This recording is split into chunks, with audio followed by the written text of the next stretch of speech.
Hello student, last class में हम enzyme के बारे में पढ़ रहे थे और हम एंजाइम के उपयोग इस क्लास में पढ़ेंगे। तो देखिए एंजाइम के उपयोग, हमने एंजाइम के बारे में सब कुछ पढ़ लिया, सिर्फ उसके उपयोग नहीं पढ़े थे, वो देख लेते हैं एक बार। उसके बाद हमारा एंजाइम कंप्लीट होगा। तो देखते हैं एंजाइम के उपयोग। सबसे पहला उपयोग है पाचन में सहायक।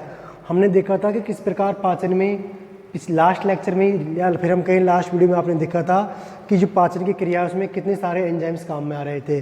तो हम कह सकते हैं कि एंजाइम पाचन की क्रिया में सहायक होते हैं, पाचन में महत्वपूर्ण भूमिका निभाते हैं। तो पहला उपयोग लिख सकते हैं इसका, पाचन में सहायक। दूसरा देखिए, दूसरा है रेनिन का उपयोग पनीर निर्माण में होता है, यानी कि पनीर के निर्माण के लिए रेनिन का उपयोग किया जाता है। रेनिन एक एंजाइम है जो पनीर निर्माण में उपयोगी होता है, या फिर हम कहें पनीर का निर्माण रेनिन एंजाइम के द्वारा ही होता है।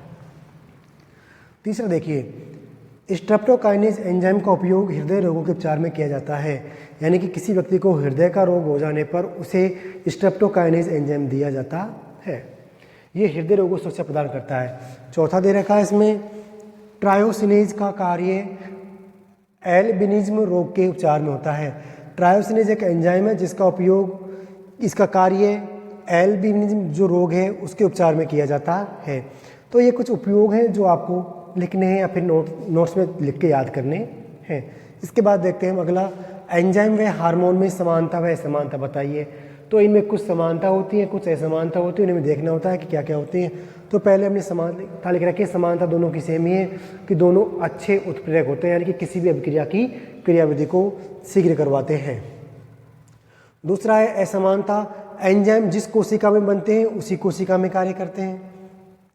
जो असमानता है वो देखिए कि एंजाइम जिस कोशिका में बन रहे हैं उसी कोशिका में कार्य करते हैं, जबकि हार्मोन दूसरी कोशिका में भी कार्य करते हैं। एंजाइम प्रोटीन के बने होते हैं परंतु हार्मोन नहीं। ज़्यादातर हार्मोन प्रोटीन के, देखो मैक्सिमम एंजाइम है, ज़्यादातर एंजाइम है वो प्रोटीन के बने होते हैं, जबकि जो हार्मोन है वो बहुत कम होते हैं जो प्रोटीन के बने होते हैं। हार्मोन सभी प्रकार के होते हैं। तो ये कुछ समानता असमानता थी जिनको आप देख लीजिएगा। अब इस प्रकार से हमारा जो एंजाइम टॉपिक है वो कंप्लीट होता है। अब इसके बाद हम इसी चैप्टर में, बायोकेमिस्ट्री जो चैप्टर है लेसन नंबर 10, इसी में हम अगला टॉपिक पढ़ते हैं, वो है न्यूक्लिक एसिड। तो आइए देखते हैं न्यूक्लिक एसिड को। तो जो न्यूक्लिक अम्ल नाम है वो सबसे पहले एक वैज्ञानिक ने दिया था, उसका नाम है अल्टमान। हम कह सकते हैं कि न्यूक्लिक अम्ल नाम अल्टमान ने दिया, सबसे पहले न्यूक्लिक अम्ल इन्होंने ही दिया था। दूसरा होता है ये न्यूक्लिक अम्ल कहाँ पाए जाते हैं, क्या कार्य करते हैं। तो जो आनुवांशिक लक्षणों का एक पीढ़ी से दूसरी पीढ़ी में स्थानांतरण गुणसूत्र या क्रोमोसोम के द्वारा होता है, ये गुणसूत्र या क्रोमोसोम न्यूक्लिक अम्ल के बने होते हैं। देखिए क्या कहा गया है कि जो आनुवांशिक लक्षण होते हैं उनका एक पीढ़ी से दूसरी पीढ़ी में स्थानांतरण होता है, यानी कि जो माता पिता के लक्षण हैं वो अपनी संतान में जाते हैं। तो वो किसके द्वारा जाते हैं, उनका स्थानांतरण होता है गुणसूत्रों के द्वारा, गुणसूत्र या क्रोमोसोम के द्वारा। अब ये गुणसूत्र या क्रोमोसोम हैं वो किसके बने होते हैं, तो गुणसूत्र या क्रोमोसोम ही न्यूक्लिक एसिड के बने होते हैं।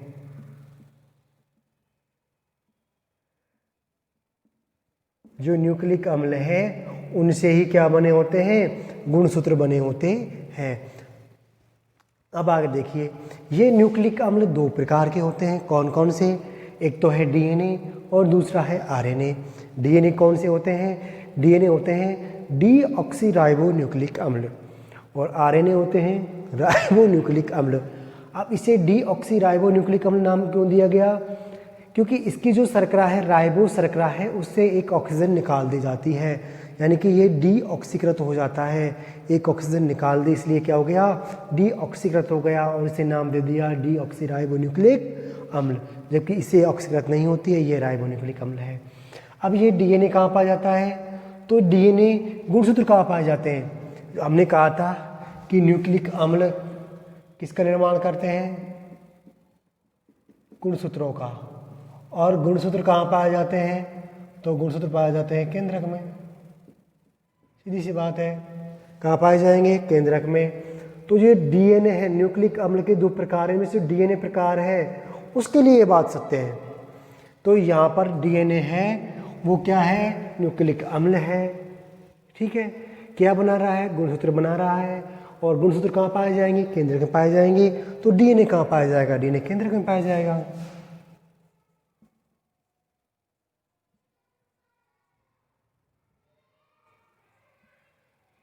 तो हम लिख सकते हैं केंद्रक में पाया जाएगा। अब बात आती है आरएनए की। तो आरएनए कहाँ पाया जाता है? आरएनए कोशिका के कोशिका द्रव्य में पाया जाता है।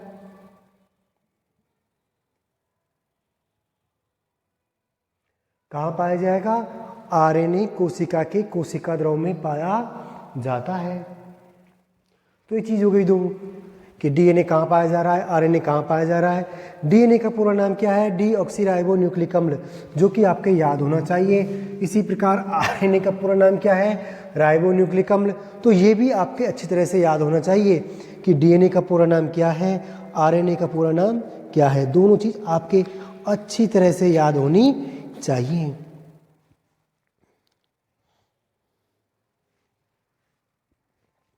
अब आगे समझते हैं कि जो न्यूक्लिक अम्ल हैं,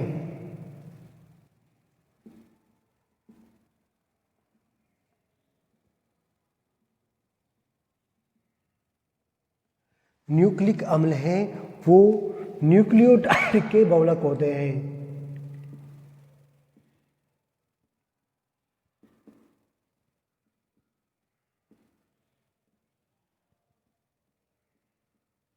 न्यूक्लिक अम्ल न्यूक्लियोटाइड के बहुलक होते हैं।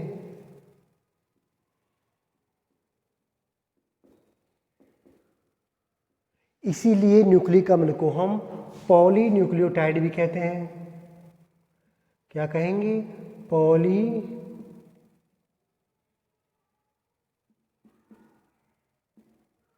न्यूक्लियोटाइड। पॉलीन्यूक्लियोटाइड कहते हैं।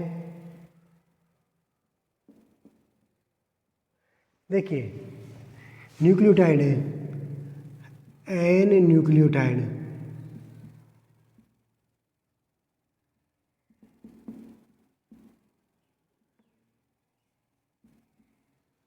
एन न्यूक्लियोटाइड मिलकर के बनाएंगे एक अणु।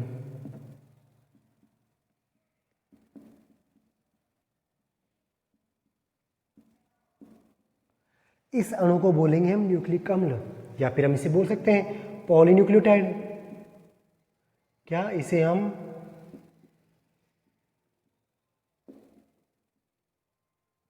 पॉलीन्यूक्लियोटाइड या फिर क्या बोल देंगे? इसी को हम न्यूक्लिक अम्ल बोल देंगे। तो आपको यहां से आगे जो नोट्स में अगली लाइन लिखनी है वो इस प्रकार से लिखनी है। ये लाइन लिख ली आपने, यहाँ पर ये लाइन लिखी है, इसके बाद आपको यहाँ पर अगली लाइन लिखनी है। वो लिखनी है कि न्यूक्लिक अम्ल न्यूक्लियोटाइड के बहुलक होते हैं जिन्हें पॉलीन्यूक्लियोटाइड कहते हैं। तो हम कह सकते हैं अब न्यूक्लिक अम्ल क्या होते हैं? पॉलीन्यूक्लियोटाइड होते हैं। अगली लाइन में लिखना है आपको कि जो न्यूक्लियोटाइड हैं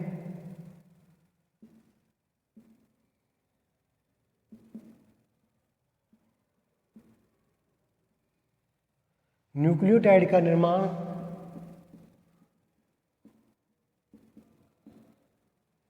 क्या?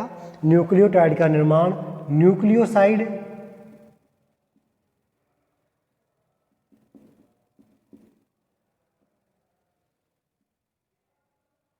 न्यूक्लियोटाइड का निर्माण न्यूक्लियोसाइड व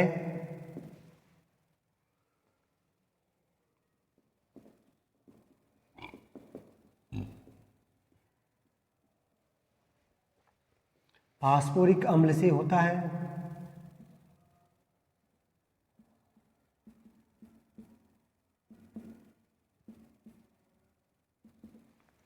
न्यूक्लियोटाइड का निर्माण न्यूक्लियोसाइड व फास्फोरिक अम्ल से होता है।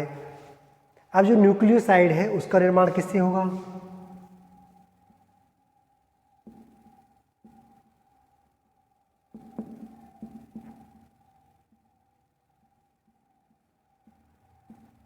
आगे लिख सकते हैं हम कि न्यूक्लियोसाइड का निर्माण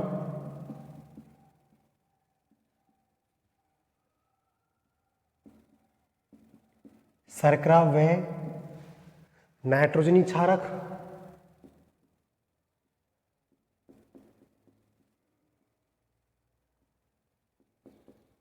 या कार्बनिक क्षारक।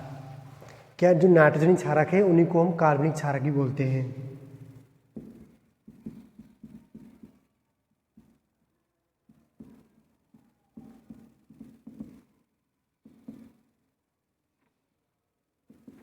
तो हम लिख सकते हैं, अब देखिए आप लोग क्या कहा हमने कि न्यूक्लिक अम्ल न्यूक्लियोटाइड के बहुलक होते हैं जिन्हें पॉलीन्यूक्लियोटाइड कहते हैं। देखिए पॉलीन्यूक्लियोटाइड,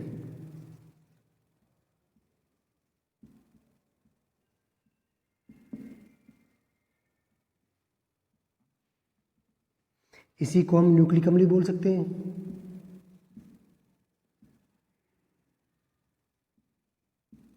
क्या बोल सकते हैं? न्यूक्लिक अम्ल। न्यूक्लिक अम्ल न्यूक्लियोटाइड के बहुलक होते हैं जिन्हें पॉलीन्यूक्लियोटाइड कहते हैं। यानी कि ये न्यूक्लियोटाइड हैं, वो पॉलीन्यूक्लियोटाइड है, वो किससे बन रहे हैं?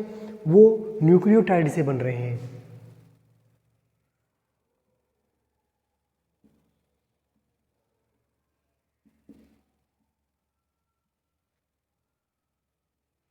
यानी कि न्यूक्लियोटाइड के बहुत सारे अणु मिलकर क्या बनाएंगे? पॉलीन्यूक्लियोटाइड बनाएंगे। अब जो न्यूक्लियोटाइड है इसका निर्माण किससे होता है? तो न्यूक्लियोटाइड का निर्माण न्यूक्लियोसाइड प्लस फास्फोरिक अम्ल से होता है। किससे हो रहा है?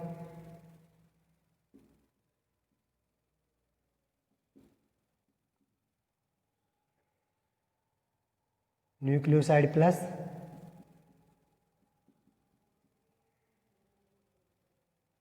फास्फोरिक अम्ल हो गया। अब जो न्यूक्लियोसाइड है, इस न्यूक्लियोसाइड का निर्माण किससे होता है? तो इस न्यूक्लियोसाइड का निर्माण होता है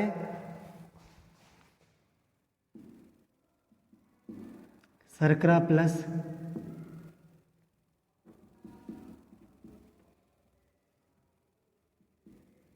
नाइट्रोजन क्षारक। तब आप देख सकते हो कि शर्करा प्लस नाइट्रोजनी क्षार दोनों की दोनों मिलकर क्या बनाएंगे? न्यूक्लियोसाइड बनाएंगे। शर्करा प्लस नाइट्रोजनी क्षार मिलकर बना रहे हैं न्यूक्लियोसाइड, न्यूक्लियोसाइड प्लस फास्फोरिक अम्ल मिलकर बना रहे हैं न्यूक्लियोटाइड, और काफ़ी सारे न्यूक्लियोटाइड मिलकर बना रहे हैं पॉलीन्यूक्लियोटाइड जिन्हें हम न्यूक्लिक अम्ल बोल देंगे। तो अब हम कहें कि जो न्यूक्लिक अम्ल है, ये जो न्यूक्लिक अम्ल है इसके अवयव क्या होंगे? इसका निर्माण किससे हो रहा है? तो न्यूक्लिक अम्ल का निर्माण शर्करा नाइट्रोजनी क्षारक प्लस फास्फोरिक अम्ल, तीन अवयवों से हो रहा है, शर्करा, नाइट्रोजनी क्षारक और फास्फोरिक अम्ल। तो अब आप देख लीजिए कि जो न्यूक्लिक अम्ल है उसका निर्माण तीन अवयवों से हो रहा है। तीन अवयव आपको याद रखने हैं, शर्करा, नाइट्रोजनी क्षारक और फास्फोरिक अम्ल। अब यदि हम कहें कि शर्करा व नाइट्रोजन क्षारक मिलकर क्या बनाए? न्यूक्लियोसाइड, ये दोनों मिलकर क्या बना रहे हैं? न्यूक्लियोटाइड, और ये क्या बना रहे हैं? पॉलीन्यूक्लियोटाइड। अब आपसे कहा जाए कि पॉलीन्यूक्लियोटाइड या फिर न्यूक्लिक अम्ल का जल अपघटन करवाया जाए तो क्या मिलेगा? तो जिससे बन रहा है उसी में टूटेगा, तो ये इसमें टूट जाएगा। ठीक है, ये क्या होगा? ये इसमें टूट जाएगा और ये इसमें टूट जाएगा। सीधी सी बात है। पॉलीन्यूक्लियोटाइड जल अपघटित होकर क्या देंगे? न्यूक्लियोटाइड देंगे। न्यूक्लियोटाइड जल अपघटित होकर क्या देंगे? न्यूक्लियोसाइड प्लस फास्फोरिक अम्ल देंगे। और न्यूक्लियोसाइड अपघटित होकर क्या देगा? क्षार, शर्करा व नाइट्रोजनी क्षारक। अब इनके जो अवयव हैं वो हैं शर्करा, नाइट्रोजन क्षारक व फास्फोरिक अम्ल। इनके बारे में हम नेक्स्ट लेक्चर में पढ़ेंगे कि ये क्या होते हैं, किस प्रकार से कार्य करते हैं। तो इस लेक्चर के लिए इतना ही। Thank you.